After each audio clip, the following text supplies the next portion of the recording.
শেষ পর্যন্ত 15 ফেব্রুয়ারি টি-20 বিশ্বকাপের ভারত পাকিস্তান ম্যাচ হবে কি হবে না তা নিয়ে পাকিস্তানের লাহোরে আইসিসির সঙ্গে বৈঠক করেছে পাকিস্তান ক্রিকেট বোর্ড এবং সেই বৈঠকে উপস্থিত ছিলেন বিসিবি সভাপতি আমিনুল ইসলাম বুলবুলও। জানেন এই মিটিংয়ের আউটকামটা কি আমি যদি একটু জানতে চাই। আউটকাম এখন যদি একদম স্ট্রেটলি বলি, as per reports from telecom Asia sports, ওরা যেটা জানিয়েছে এবং তাদের ধরেই আসলে অন্যান্য যে আউটলেটগুলো আছে ইন্ডিয়া কিংবা পাকিস্তানের যে আউটলেটগুলো আছে তারা জানিয়েছে যে এই ম্যাচটা খেলতে পিসিবি আইসিসিকে 3টা শর্ত বেঁধে দিয়েছে। এখন 3টা আসলে পাকিস্তানের পক্ষ থেকে, পাকিস্তানের পার্সপেক্টিভ থেকে, যে পাকিস্তান যদি এই ম্যাচটা যদি ইন্ডিয়ার সাথে ম্যাচটা খেলাতে চাই আইসিসি তাদের, সেক্ষেত্রে তাদের যে রেভিনিউ শেয়ারিং মডেল আছে সেখান থেকে একটু বাড়াতে হবে। যেহেতু এখন 5.75% পায়, সেটা থেকে হয়তো আরও একটু বাড়াতে হতে পারে। এখন আরও দ্বিতীয় ব্যাপার যেটা, যে 2013 সালের পর থেকে কিন্তু ভারত পাকিস্তান কোনো বাইলেটারাল সিরিজ হয় না, এক দেশ আরেক দেশের সফর করে না, যেখানটাতে আসলে ওই ইন্ডিয়ায় রাজি না, যে কারণে ওই সিরিজটার বাইলেটারাল সিরিজ আমরা দেখি না, আগের সেই জমজমাট সিরিজগুলোর মতো আর দেখা যায় না। তো চাচ্ছে যে আইসিসি থেকে ওটা এনশিওর করতে এবং লিখিত ডকুমেন্টেশন চাচ্ছে যে লিখিতভাবে এগ্রি করুক বিসিসিআই, দেন আমরা ওই ব্যাপারটা ওই ওয়ার্ল্ড কাপ খেলতে যাব। তৃতীয় যেটা, যে গত এশিয়া কাপে আপনি খেয়াল করে থাকবেন যে হ্যান্ডশেকের যে বিতর্কটা, যে স্পেশালি তাদের বর্ডারে যে একটা যুদ্ধর মতো একটা ব্যাপার তৈরি হয়েছিল, সেটা থেকে আসলে পলিটিক্যাল টেনশনটা এসকেলেট করেছে, যে কারণে ওই এশিয়া কাপে যখন প্রথমবার মুখোমুখি হলো ইন্ডিয়া পাকিস্তান, সূর্যকুমার যাদব কিন্তু সালমান আগার সাথে হ্যান্ডশেক করেননি। তো এটা কিন্তু পরবর্তীতে কন্টিনিউ হয়েছে। আপনি এজ লেভেলের খেলা বলেন, মেয়েদের খেলা বলেন, সো অনেকেই কিন্তু কেউই আসলে ইন্ডিয়া পাকিস্তান হ্যান্ডশেক করেনি দুই দলের ক্যাপ্টেন। এবং খেলা শেষে আমরা যেরকমটা বলি যে ক্রিকেট ভদ্রলোকের খেলা, দিন শেষে ম্যাচ শেষে সবাই সবার সাথে হ্যান্ডশেক করে, রিগার্ডলেস অফ রেজাল্ট অ্যান্ড মাঠে কী হয়েছে না হয়েছে। তো পিসিবি চাচ্ছে যে এই বিব্রতকর পরিস্থিতিটা এড়াতে, যে কারণে ওই হ্যান্ডশেকের যে বিতর্কটা সেটা যেন আর ফার্দার না হয়। রাইট। এই মিটিংয়ে খুব সম্ভবত বাংলাদেশ ক্রিকেট বোর্ডকে রাখা হয়েছে দুই পক্ষের একটা সমঝোতার জন্য। পাকিস্তান কিন্তু আগে স্ট্যান্স দিয়েছিল যে বাংলাদেশকে তারা যেহেতু অন্যায়ভাবে বাদ দিয়েছে, তাহলে বাংলাদেশের উপর যেন কোনো ইমপ্লিকেশন না আসে, বাংলাদেশকে যেন কোনো কিছু ক্ষতিপূরণ দিতে না হয়, উল্টো বাংলাদেশকে আরও সুবিধা দেওয়ার জন্যই কিন্তু আইসিসির সঙ্গে এই মিটিংয়ে বিসিবিকে রেখেছিল বিসিবির এখানে লাভটা কী? এখানে আসলে আপনার লাভের ব্যাপার যেটা বলেন, এনডিটিভিতে আর একটা ডিফারেন্ট রিপোর্ট হয়েছে। এখন সেখানে আবার 3টা শর্তের কথা বলা হয়েছে পাকিস্তানের এন্ড থেকে, যে 3টা আবার বাংলাদেশ কেন্দ্রিক। যেহেতু বাংলাদেশ ওয়ার্ল্ড কাপে খেলছে না, সেহেতু ওই ফিসক্যাল ইয়ার থেকে একটা ফিনান্সিয়াল ইমপ্লিকেশন আসতে পারে। হয়তো এখন যেটা পাচ্ছে, হয়তো 4.7 পয়েন্ট পাচ্ছে, সেটাও তো আর কমে যেতে পারে। এইটা যেন না হয়। এবং বাংলাদেশ যেহেতু ওয়ার্ল্ড কাপ খেলেনি, তো পার্টিসিপেশন যে একটা ফি পাওয়ার কথা ছিল, এবং এটার সাথে ইনক্লুডিং ক্ষতিপূরণটা এক্সটেন্ডেড অ্যামাউন্টও চাচ্ছে, এবং যে পার্টিসিপেশন ফিটা সেটাও চাচ্ছে। এটা মনে হয় না আসলে আইসিসি অ্যালাউ করবে, কারণ একটা দল ওয়ার্ল্ড কাপে খেলছে না, দিন শেষে ডিসিশনটা তো ওটাই যে বাংলাদেশ খেলছে না।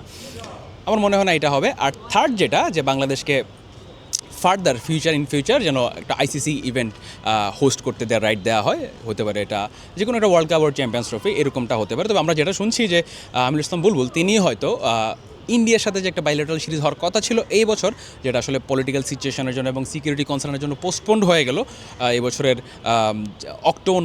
সেপ্টেম্বর অক্টোবর নভেম্বর ওই উইন্ডোতে, সেটা সিকিউর করে আসার একটা সম্ভাবনা আছে। আমরা যতখানি ভিতর থেকে শুনতে পেরেছি যে এই সিরিজটা কনফার্ম করে তিনি আসতে পারেন। যেহেতু এখন সত্যি কথা বলতে যে আইসিসিকে আসলে বাগেই পেয়েছে পিসিবি, এবং আইসিসি বলা মানে একটু অন্যরকম শোনাতে পারে, বাট বিসিসিআইয়েরও তো একটা ডেফিনেটলি ইম্প্যাক্ট আছে আইসিসির উপর। সো আইসিসি মানুষজন যে বলা বলি করে যে বিসিসিআই মানে আইসিসি মানেই বিসিসিআই, এটা আসলে খুব বেশি অমূলক না এবং ভুলও না, কারণ জিনিসটা একদম ওপেন।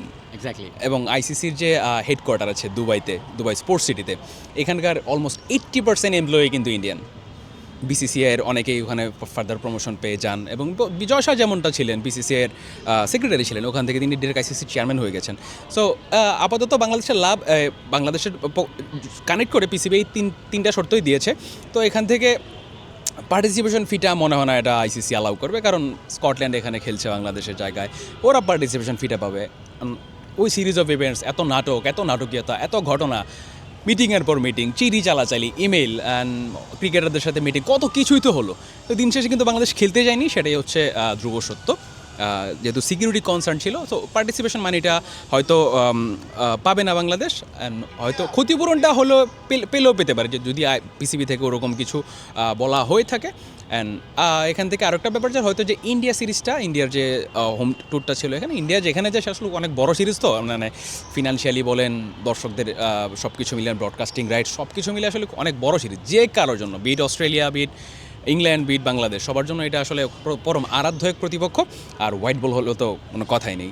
সো এই আর কি, বা এই মিটিংয়ের আউটকাম, যেহেতু তিনটা শর্ত দেখছিলাম, তবে স্পেসিফিক তিনটা কিন্তু না, মানে তিনটা হচ্ছে পাকিস্তানের পক্ষে আর তিনটা হচ্ছে বাংলাদেশের পক্ষে। এখন কোনটা যে আসলে সত্যি, এবং এই যে ফার্দার যে ডিসিশনটা আসবে 15 তারিখ ভারত পাকিস্তান ম্যাচটা হবে কি না, এটার জন্য পিসিবির যে প্রেসিডেন্ট আছেন মহসিন নাকভি, তিনি পাকিস্তানের প্রধানমন্ত্রী শেহবাজ শরীফ, তার সাথে 2-1 দিনের মধ্যে একটা বৈঠক করবেন, বৈঠক করে চূড়ান্ত ডিসিশনটা জানিয়ে দেবেন। রাইট, পাকিস্তানের প্রধানমন্ত্রী শেহবাজ তিনি কিন্তু বলেছিলেন যে কোনো মূল্যেই তারা ভারতের বিপক্ষে ম্যাচটি খেলবে না, তাদের সেখানে স্ট্যান্ড থেকে এখন এই আইসিসির সঙ্গে নেগোশিয়েট করে সরে আসাটা কি ক্রিকেটের জন্য একটি অন্যরকম উদাহরণ হয়ে থাকবে কিনা? অন্যরকম, আপনি দেখেন মানে গত অ্যাটলিস্ট 5-10 বছরে যদি আপনি বলেন যে ইন্ডিয়া পাকিস্তান ম্যাচের আগে কিন্তু কিছু না কিছু একটা টেনশন থাকে, কিন্তু দিন শেষে ম্যাচটা কিন্তু মাঠে গড়িয়েছে। লাস্ট 2023 সালের কথা আপনি বলতে পারেন যে পাকিস্তান ইন্ডিয়াতে খেলতে যাবে না, কিন্তু শেষ পর্যন্ত খেলেছে, জার্নালিস্টরা গিয়েছে, ফ্যানরাও গিয়েছে। এখন অন্যরকম কিছু তো ডেফিনেটলি হবে, কারণ আপনি শুরুতে একটা স্ট্যান্ড নিয়ে নিয়েছেন, একদম সরকারিভাবে একটা সিদ্ধান্ত জানিয়ে দিয়েছেন। এটার পর আপনি ফিউচার চিন্তা করছেন যে আমার উপর ইমপ্লিকেশন আসতে পারে, ইম্প্যাক্ট পড়তে পারে, আমার দেশের ক্রিকেট ইনফ্রাস্ট্রাকচারে ইম্প্যাক্ট পড়তে পারে।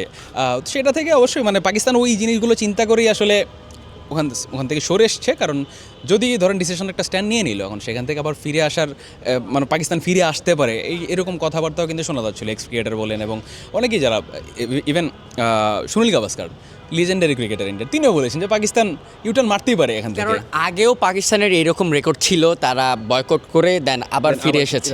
হ্যাঁ, অন্যরকম তো অবশ্যই, আপনি যেটা বলছিলেন যে অন্যরকম কিনা, অবশ্যই অন্যরকম। কারণ আমি এই প্রশ্নের শুরু দিকে যেটা বলছিলাম যে একটা স্ট্যান্ড নিয়ে একটা সরকারি সিদ্ধান্ত সারা দুনিয়াকে আমি জানালাম, দেন ওখান থেকে আরেকবার স্ট্যান্ডে পেছন ফিরে গেলাম, সেটা অবশ্যই একটা ডিফারেন্ট সিনারিও অ্যান্ড সিচুয়েশন হবে ফিউচার পাকিস্তানের জন্য, পাকিস্তান এবং ওয়ার্ল্ড ক্রিকেটের জন্য একটা দৃষ্টান্ত হয়ে থাকবে আর কি, যে পাকিস্তান স্ট্যান্ডটা নিয়েছিল। এখন আইসিসিও এখানটাতে নাছোড়বান্দা, এখন মানি making project India Pakistan match, সেই ম্যাচটা না হলে আসলে আইসিসির সবচেয়ে বড় ক্ষতি, এবং অফিসিয়াল ব্রডকাস্টার যারা আছে, ইভেন এই যে একটা টেনশন চলছে ইন্ডিয়া আর পাকিস্তান আর আইসিসির মধ্যে, ব্রডকাস্টাররা কিন্তু এরকম রিবেট চাচ্ছে যে আমরা যে ব্রডকাস্টিং রাইট যে টাকাটা দিয়ে নিয়েছি সেটা কিন্তু ফেরত চাওয়া শুরু করেছে অনেকে, যে জিও স্টার আছে, ডিজনি আছে, তাদের জন্য তো বিশাল একটা সেটব্যাক। এখন ওই জিনিসগুলো চিন্তা করে এবং ফার্দার সামনে ধরেন যদি এই ম্যাচটা এইবার যদি ইন্ডিয়া পাকিস্তান ম্যাচটা কোনো শেষ পর্যন্ত মাঠে না গড়ায়, তাহলে কিন্তু ফার্দার যে আইসিসি টুর্নামেন্টগুলো হবে কিংবা আইসিসির টুর্নামেন্টগুলো হবে, সেগুলোতে কিন্তু স্পন্সর কিংবা ব্রডকাস্টার যারা আছে তারা কিন্তু মুখ ফিরিয়ে নিতেই পারে। রাইট, ধরেন এই 15 ফেব্রুয়ারি ভারত পাকিস্তান ম্যাচটা হলো, আইসিসি পাকিস্তানের যেই দেওয়া 6টি শর্ত বাংলাদেশকে সহযোগিতা আমি বলি এইগুলোও মেনে নিল, তাহলে অ্যাকচুয়ালি উইন উইন সিচুয়েশনে কারা গেল স্পেসিফিকলি? উইন উইন সিচুয়েশন এখানে সবচেয়ে বড় উইন হবে পাকিস্তানের, কারণ ইন্ডিয়া বলেন মানে ইন্ডিয়ায় বেসিক্যালি বিসিসিআই সবসময় দমিয়ে রাখতে চেষ্টা করে, এবং পাকিস্তানেরও একটা অবসেশন আছে ইন্ডিয়াকে নিয়ে, বিসিসিআইকে নিয়ে, অ্যান্ড মানে পাকিস্তান যতটা না অবসেস ইন্ডিয়াকে নিয়ে, বিসিসিআই কিন্তু তাদের ওই পাত্তাই দেয় না ওরকম। ব্যাপারটা হচ্ছে তাই, মানে মানে সত্য ফ্যাক্ট হচ্ছে এটা যে পাকিস্তান যে তাদের কম্পিটিটর মনে করে নিজেদের ইন্ডিয়াতে, সেটা কিন্তু না। ইন্ডিয়া হয়তো শুধুমাত্র খেলার দিক দিয়ে তো ডিফারেন্ট লেভেল চলে গিয়েছে এখন ইন্ডিয়া পাকিস্তানের চেয়ে, কিন্তু ব্রডকাস্টিং রাইটের দিক দিয়ে যদি আমি চিন্তা করি, স্পন্সরদের দিক দিয়ে যদি আমি চিন্তা করি, অ্যাড রেভিনিউ দিয়ে যদি আমি চিন্তা করি, ভারত পাকিস্তান ম্যাচ হওয়া মানেই কিন্তু বিশাল অর্থের খেলা এখানে। সেখানে পাকিস্তান টিম যদি তাদের একদম দুর্বল টিমটাও যদি সেখানে পাঠায়, ইন্ডিয়া টিমটা যদি মেইন টিমটাও খেলে, তাহলে কিন্তু সেখানে ওই নামের ক্ষেত্রে হিসেব করলে কিন্তু বিশাল একটা বিজনেস। হ্যাঁ, ডেফিনেটলি যে কে খেলছে সেটা আসলে ম্যাটার করবে না, কারণ ইন্ডিয়া পাকিস্তান এই যে একটা যুগের একটা রাইভালরি, আজকে থেকে না, কিন্তু অনেক দিনের পুরনো রাইভালরি। আর যেহেতু এখন দুই দেশের মধ্যে আসলে পলিটিক্যাল সিচুয়েশনটা আরও অনেক বেশি অস্থিরতা বিরাজ করে, এই কারণে আসলে ব্রডকাস্টাররা চায় যত বেশি এই ম্যাচটাকে ক্যাশ ইন করতে, যতভাবে ম্যাচটাকে সেল করা যায়, বিক্রি করা যায়। এবং গত 10 বছর যদি আপনি দেখেন, এটাই কিন্তু হয়ে আসছে। একটা ভিডিওতে মনে আছে আপনি একটা ডাটা বলছিলেন যে পার 10 সেকেন্ড স্লটের জন্য টাকাটা কীভাবে তরতরিয়ে বেড়েছে শেষ Right. পর্যন্ত মনে হয় আমরা $55,000 মতো হতে $55,000 পারে প্রায় 10 সেকেন্ড অ্যাডের জন্য। বাংলাদেশি মুদ্রা সেটা হয়তো অলমোস্ট 70 লাখসের কাছাকাছি। সো বুঝতে পারছেন, সো এই জিনিসগুলোতে ব্রডকাস্টাররা ক্যাশ ইন করতে চাইবে। এখন এই ম্যাচের ফিউচার আসলে কি আমি এখনও স্টিল জানি না, Right. তবে সব শর্ত হয়তো আইসিসি মানবে না, হয়তো 3টা থেকে 1-2টা শর্ত হয়তো সরিয়ে দিতে পারে, যেটা বলছিলাম যে পাকিস্তানের পার্টিসিপেশন ফি অ্যান্ড হয়তো হ্যান্ডশেকের যে ব্যাপারটা আছে এটা হয়তো তুলে দেবে। আসলে ওই ব্যাপারটা আসলে খুবই embarrassing as a cricket fan বলেন, জার্নালিস্ট বলেন, অ্যান্ড ক্রিকেটারদের জন্য তো আরও অবশ্যই মানে চিরাচরিত নিয়ম। সেই আজকে প্রায় 160 বছর ধরে টেস্ট ক্রিকেট খেলা হচ্ছে, শুরু থেকে ম্যাচের শেষে হ্যান্ডশেক করে ক্রিকেটাররা মাঠ ছাড়ছেন, সেখান থেকে জাস্ট ওই পলিটিক্যাল সিচুয়েশনের জন্য দুই দেশের ক্রিকেটাররা হ্যান্ডশেক করছেন, দেখতেও বাজে দেখা জিনিসটা। Thank you তানিন। আইসিসির সঙ্গে পাকিস্তানের যেই বৈঠকটি হলো সেটি কতটুকু ফলপ্রসূ হবে অ্যান্ড 15 তারিখে ভারত পাকিস্তান একসাথে মাঠে নামবে কিনা সেটি এখন সময় বলে দেবে। মিরপুর শেরেবাংলা জাতীয় ক্রিকেট স্টেডিয়াম থেকে মোস্তাফিজুর রহমান প্রান্ত, টাইমস অফ বাংলাদেশ।